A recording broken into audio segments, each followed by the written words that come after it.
Hi, hello, നമസ്കാരം. എല്ലാവർക്കും നമസ്കാരം. ഓരോ ദിവസം ഇങ്ങനെ ഇരുന്നിട്ട് ഓരോ വീഡിയോസ്, എൻ്റെ ഒരു സന്തോഷം അല്ലേ, നമുക്കറിയാവുന്ന കുഞ്ഞു കുഞ്ഞറിവുകളൊക്കെ ഇങ്ങനെ പങ്കുവെക്കുക. അപ്പം ഇപ്പം ഈ യൂട്യൂബൊന്നും തുറക്കാൻ പറ്റാത്തൊരവസ്ഥയാണ്. എന്ന് വെച്ചാൽ മോട്ടിവേഷന്, ആത്മീയത എന്നൊക്കെ, ഇതൊക്കെ ഒരു ബിസിനസ് കച്ചവടമാക്കി മാറ്റി. ഒരിക്കലും ഞാനങ്ങനെ എൻ്റെ അങ്ങനെയൊക്കെ ഇട്ടേക്കുക എന്ന് പറഞ്ഞാൽ നമ്മൾ പീസ്ഫുള്ളായിട്ട് ജീവിക്കുക എന്നുള്ള ആ ഒരു ലക്ഷ്യത്തിലൊക്കെ അങ്ങനെ ആരെങ്കിലും സുഹൃത്തുക്കളെ കിട്ടിയെന്ന് വെച്ചാൽ ഏറ്റവും നല്ല സ്വാത്വികരായിട്ടൊക്കെ ജീവിക്കുന്നതല്ലേ, അങ്ങനെയൊക്കെയുള്ള ആൾക്കാരുമായിട്ടൊക്കെ ഒരു കൂട്ട്, അതെനിക്കിഷ്ടമാണ്.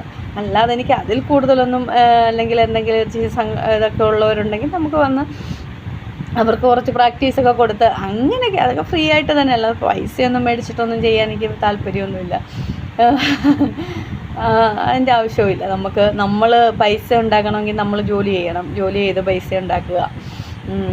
അതിൻ്റെ ഒപ്പം നമുക്കറിയാവുന്ന കാര്യങ്ങൾ മറ്റുള്ളവർക്ക് പറഞ്ഞു കൊടുക്കുക, അല്ലെങ്കിൽ അങ്ങനെ താല്പര്യമുള്ളവർക്ക് വേണമെങ്കിൽ നമുക്കത് അതിന് വേണ്ടുന്ന കാര്യങ്ങളൊക്കെ പറഞ്ഞു കൊടുക്കും. അപ്പം ഞാൻ വെറുതെ ഒരു സുപ്രഭാതത്തിൽ ഇങ്ങനെ ഒരാളായി മാറിയതൊന്നുമല്ല. നല്ല രീതിയിൽ അതിനു വേണ്ടി ഞാൻ ഒരുപാട് സമയമെടുത്ത് ഇങ്ങനെ മെഡിറ്റേഷനും നാമജപവും അല്ലെങ്കിൽ സത്സംഗം, നല്ല നല്ല ആചാര്യന്മാരുടെ സത്സംഗങ്ങൾ കേൾക്കുക, അങ്ങനെ കേട്ട് മനസ്സിൽ കേട്ട് നമ്മൾ മാറാൻ, നമ്മുടെ അനുഭവത്തിൽ അത് വരാൻ തുടങ്ങി. ശരിയാണ്, ഇതെങ്ങനെ മാറുമ്പോൾ നമുക്ക് ഓരോ പ്രശ്നങ്ങളിൽ നിന്ന് നമ്മളിങ്ങനെ മാറി പോകുന്നത്, ഒരുപാട് നമ്മൾ കുറച്ചൊന്ന് ഒതുങ്ങുക എന്ന് പറഞ്ഞാൽ എന്ന് വെച്ചാൽ നമ്മൾ ആരോടും മിണ്ടാതെ അയ്യോ ഞാൻ പാവമെന്ന് പറഞ്ഞ് നടക്കുന്ന അതല്ല. നമ്മൾ എല്ലാ ഇതും നമുക്ക് തമാശ പറയുകയും ചിരിക്കുകയും ഇതെല്ലാം. ഇപ്പോൾ ഈ ആത്മീയത എന്ന് പറയുമ്പോൾ എല്ലാവരും വിചാരിക്കുന്നത് എന്തോ, അയ്യോ ഇനിയിപ്പോൾ ഇനി ഏതാണ്ട് ഒന്നും മിണ്ടാനും പറ്റില്ല, നമ്മൾ ഏതാണ്ടെല്ലാം അങ്ങ് ഉപേക്ഷിച്ചിട്ട് നമ്മളങ്ങ് ഏതാണ്ടൊരു ചട്ടക്കൂടിനുള്ളിലായി പോകുക എന്നുള്ളതാണ്. പക്ഷെ ഒരിക്കലും അല്ല. അവിടെ നമുക്ക് അത് ഞാൻ പിന്നീട് പറയാം. നമ്മളെല്ലാം കൂടെ പറഞ്ഞിട്ട് വയ്ക്കേണ്ട. അതല്ലാതെ താല്പര്യമുള്ള ആൾക്കാരൊക്കെ ഉണ്ടെങ്കിൽ നമുക്ക് അവർക്ക് പറഞ്ഞു കൊടുക്കാമല്ലോ. ഒരിക്കലും ഒരു ഫീസോ അങ്ങനെ ഒന്നുമല്ല.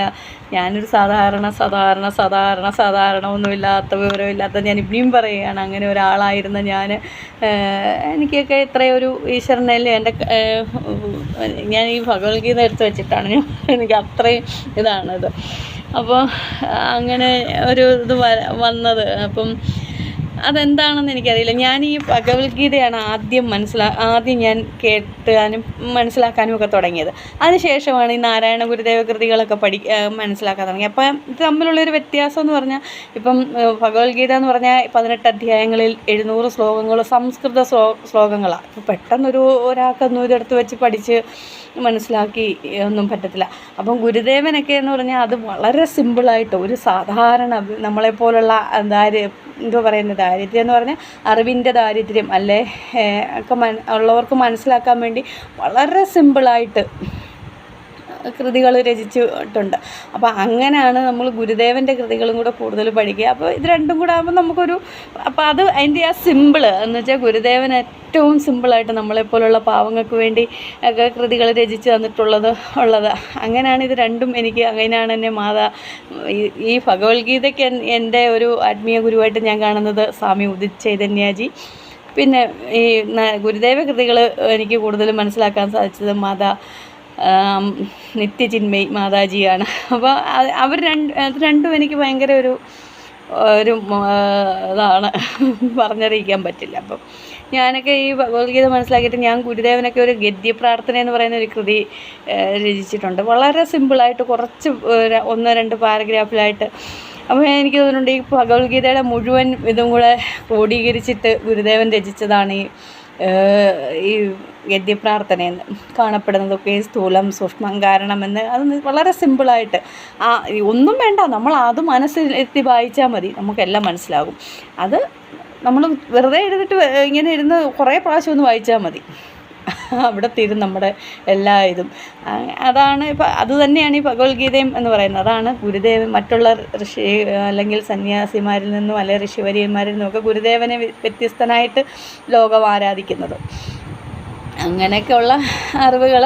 പിന്നെ എല്ലാത്തിലും ഒന്ന് തന്നെ. ഗുരുവിൻ്റെ അടുത്ത് എല്ലാവരും ബൈബിളും കൊണ്ടും ചെല്ലും. ബൈബിൾ വായിക്കുന്നവരും ചെല്ലുമായിരുന്നു, മുസ്ലിമും ചെല്ലുമായിരുന്നു, ക്രിസ്ത്യാനും ചെല്ലുമായിരുന്നു, എല്ലാവരും ചെല്ലുമായിരുന്നു.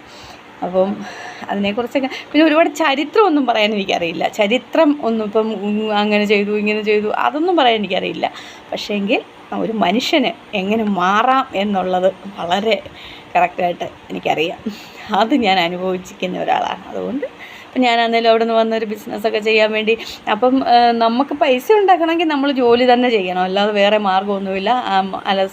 എവിടെയെങ്കിലും അടിഞ്ഞു കൂടി ഇരുന്നിട്ട് തമോ ഗുണപ്രിയനായിട്ടൊക്കെ ഇല്ലേ നമുക്ക് മടി എന്ന് പറയുന്നത് അതാണ് തമോ ഗുണത്തിൻ്റെ ഒരു വലിയൊരു ഇതാണ്. മടി പിടിച്ച് ആലസ്യം, സത്വഗുണം, രജോ ഗുണം, തമോ ഗുണം, ഇങ്ങനെ 2-3 ഇങ്ങനെയുള്ള ഇതിൽ കൂടെ ജീവിക്കുന്ന ആൾക്കാരാണ് നമ്മൾ ഓരോരുത്തരും. അപ്പം കഴിവതും സാത്വിക ഗുണമുള്ളവരായിട്ട് ജീവിക്കുക എന്നുള്ളത് വളരെ ഒരു നമുക്ക് അങ്ങനെ ആ ഒരു അവസ്ഥയിലോട്ട് പോകുമ്പോൾ നമുക്ക് നല്ലൊരു മാറ്റമൊക്കെ വരും. അത് പതുക്കെ വരത്തില്ല. ചിലപ്പോൾ നമ്മൾ തമോ ഗുണപ്രിയരാണെങ്കിൽ അതിൽ നിന്ന് രജോ ഗുണത്തിൽ വന്ന് അതിൽ നിന്ന് സാത്വിക ഗുണത്തിൽ നമുക്ക് ഓരോ സമയം കഴിയുന്തോറും നമ്മൾ അതിലേക്ക് പോകണം. ഇല്ലെങ്കിൽ നമുക്ക് ഇന്നത്തെ ഒരു കാലഘട്ടത്തിൽ പ്രത്യേകിച്ച് മക്കളെയൊക്കെ വളർത്തി മക്കളൊക്കെ എന്താണ് നമ്മളെ കൂടെ ഇരിക്കുമോ, നമ്മളെ നോക്കുമോ എന്ന് അവരും അതിനേക്കാളൊക്കെ സ്വാർത്ഥരായിട്ട് മാറിക്കൊണ്ടിരിക്കുമോ. അപ്പോൾ അതുകൊണ്ട് അത് അങ്ങനെയൊന്നും ഒരുപാട് കാര്യങ്ങളൊക്കെ പറയേണ്ട, പിന്നെ ഒരുപാട് പറഞ്ഞ എന്തിനാണ് നമ്മൾ. അപ്പം എല്ലാവരും കാണുന്നവരൊക്കെ സപ്പോർട്ട് ചെയ്യുക. ഓക്കെ.